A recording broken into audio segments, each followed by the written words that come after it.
LJP में जारी बवाल थमने का नाम नहीं ले रहा। चिराग पासवान ने लोकसभा अध्यक्ष ओम बिरला से मुलाकात की।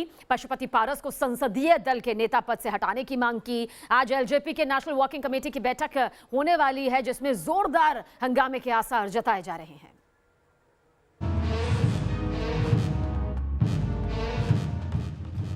एलजेपी में पार्टी पर कब्जे के लिए चाचा भतीजे की जंग और तेज हो गई है। शनिवार को लोकसभा स्पीकर ओम बिरला से मुलाकात के बाद चिराग पासवान ने आज एलजेपी के नेशनल वर्किंग कमेटी की बैठक बुलाई है। इस बैठक में जोरदार हंगामा होने के आसार हैं। एलजेपी में बड़ी टूट और चाचा के सियासी दांव के बाद भी चिराग हार मानने को तैयार नहीं है। वो पार्टी पर दावा ठोक रहे हैं, कह रहे हैं कि एलजेपी उनकी है। हमारी पार्टी का संविधान, लोक जनशक्ति पार्टी का संविधान स्पष्ट रूप से इस बात को कहता है कि लोकसभा में हो, राज्यसभा में हो, विधानसभा में हो, विधान परिषद में हो, any activity that takes place in the parliament और इन द असेंबली, वो हमारी संसदीय बोर्ड, सेंट्रल पार्लियामेंट्री बोर्ड के द्वारा ही स्वीकृत होने के बाद उसकी सूचना दी जाती है। इससे पूर्व में जब मैं भी नेता सदन बना था तो उस वक्त भी हमारे संसदीय बोर्ड के द्वारा ही ये हुआ था और उस पत्र की प्रतिलिपि भी मैंने इनको दी थी कि हम लोगों ने पत्र के माध्यम से आपको सूचित किया था कि लोक जनशक्ति पार्टी के संसदीय बोर्ड की बैठक हुई है और इसमें चिराग पासवान को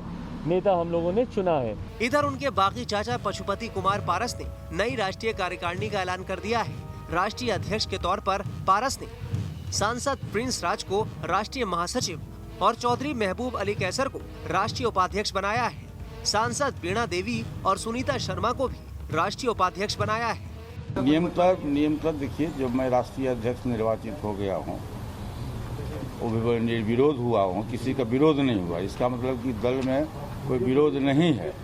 फिर भी अब अगली जो जिसके द्वारा भी जो बैठकें बुलाई जाएगी वो संवैधानिक नहीं होगा, वो असंवैधानिक होगा। पशुपति कुमार पारस ने ऐलान कर दिया है कि राष्ट्रीय, प्रदेश एवं पार्टी के स्तर पर कमेटियों को भी जल्द तैयार कर लिया जाएगा। आज दिल्ली में होने वाली एलजेपी की राष्ट्रीय कार्यकारिणी की मीटिंग में साफ हो जाएगा कि चाचा और भतीजे में किसकी पकड़ पार्टी पर सबसे मजबूत है। एलजेपी में कितने लोग चिराग पासवान के साथ हैं और कितने लोग उनके चाचा पशुपति पारस के साथ। इस मीटिंग का मुख्य मुद्दा राष्ट्रीय अध्यक्ष पद होगा।